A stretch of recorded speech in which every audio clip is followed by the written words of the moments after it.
What was the scariest I need to leave now gut feeling that you've ever experienced? In 2005, I visited my estranged uncle and his wife in Oregon. I was on a road trip and thought to say hi to him. I hadn't seen him for 10 years after my whole family cut him off. I remembered him with little memory and a few pictures from my childhood. I never understood why they cut him off, and my parents didn't know I had communication with him. Well, I visited him, and it would be my first time meeting his wife. Since it was late, he suggested I stay for the night and leave in the morning. I agreed, and they had my room prepared already. Looking at their photos, I realized his wife looked very much like his daughter, my cousin before she went missing. I found it funny in my head, but the more I looked at the photos, the more it gave me chills. I was born right after she went missing, so I know her from a memory and the pictures in their house. His wife had the same birthmark on her neck. I thought to myself, this is impossible. While preparing for dinner, she held me tight and told me to leave when he goes to Walmart and never come back. I was 18 at that time, and I remember the horror in her eyes when she told me to leave. I left and called the police to his house, hoping to save her. A few days later, I heard she was gone and that my uncle ended up in prison. My whole family knew about it the whole time. My whole family knew what he was doing to his own daughter, but they just let it happen. Finding this out was devastating, and I couldn't shake the feeling that they could have stopped it. His twisted reasoning was that his daughter looked exactly like his late wife, and he couldn't bear the fact that she had passed away. I felt nothing but disappointed and anger because my cousin was just 9 at that time. Can't imagine the horror she had to go through at such a young age. Only a monster can do that, and only a heartless man. My parents told me it was either my cousin or one of us. I asked what she meant, and she said, my uncle tried to kidnap one of his nieces in desperate attempt of replacing his wife. Years went by, but the nightmare lingered. My uncle's house, now abandoned, stood as a dark reminder of everything that happened. One night, I felt compelled to revisit it, hoping to find some closure. As I got closer, the air grew colder, and an eerie silence took over. Inside, the house was frozen in time, with dust-covered furniture and old photos still on the walls. I wandered into the basement and found a stairs under a drilled carpet leading to a hidden room. The walls were covered with newspaper clippings about missing children. My heart pounded as I realized my uncle was part of something much worse than I'd imagined. The weird thing is that the house is set to be demolished by my family. I reported everything to the police, and they told me they will investigate it since they overlooked that part during the investigation. My parents were notified, and they were disappointed at me for causing more trouble. They were trying to keep this situation low and didn't want to make it bigger. I started by confronting my parents.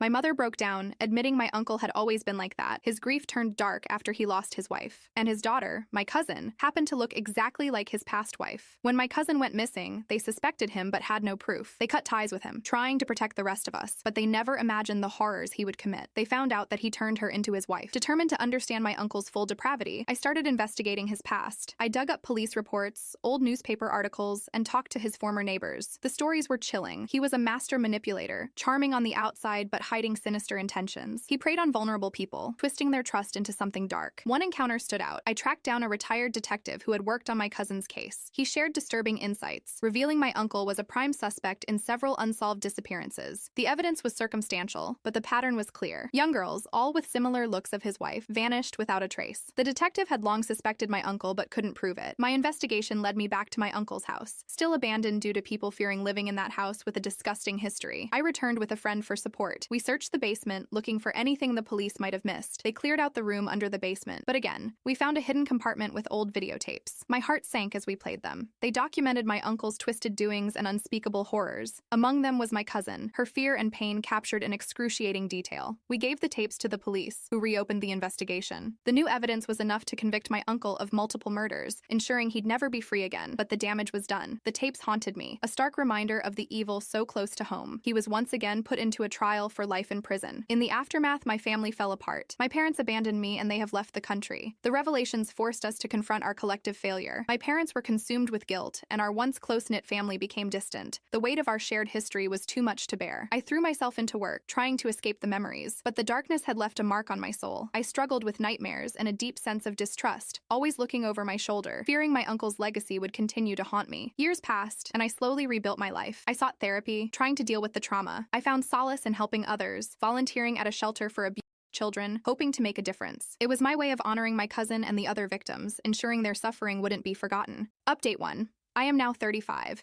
And just recently discovered that my mother was also a victim of my uncle's dark world. The worst part is that she married the man who did it, and I am the product. My father was a close friend of my uncle and was one of the many who participated in those twisted doings. However, only my uncle was held liable because they carried out their horrors in his home. This revelation has shattered what little remained of my sense of security and understanding. My mother's silent suffering and the horrifying truth about my origins have added layers to the trauma that I thought I was beginning to understand. The realization that my father, whom I once trusted, was part of these unspeakable unspeakable acts has left me feeling more betrayed and isolated than ever before. I began to question everything. My childhood memories, once cherished, now seemed tainted by the possibility of hidden horrors. I confronted my mother, hoping for answers, but she broke down, her pain and guilt overwhelming. She revealed that she had been coerced and manipulated, trapped in a cycle. She was forced to marry my father in fear of my grandparents of her being a single mom, but it also meant living with the constant reminder of her trauma. She was also threatened by my uncle to shut her mouth. I don't think I will recover from any of this, but I hope one day I will. Update 2. After the confession of my mom. She unfortunately took her life after my dad divorced her. He found out she told me everything. I never wished to never had born into this family. I hope my mother will find peace.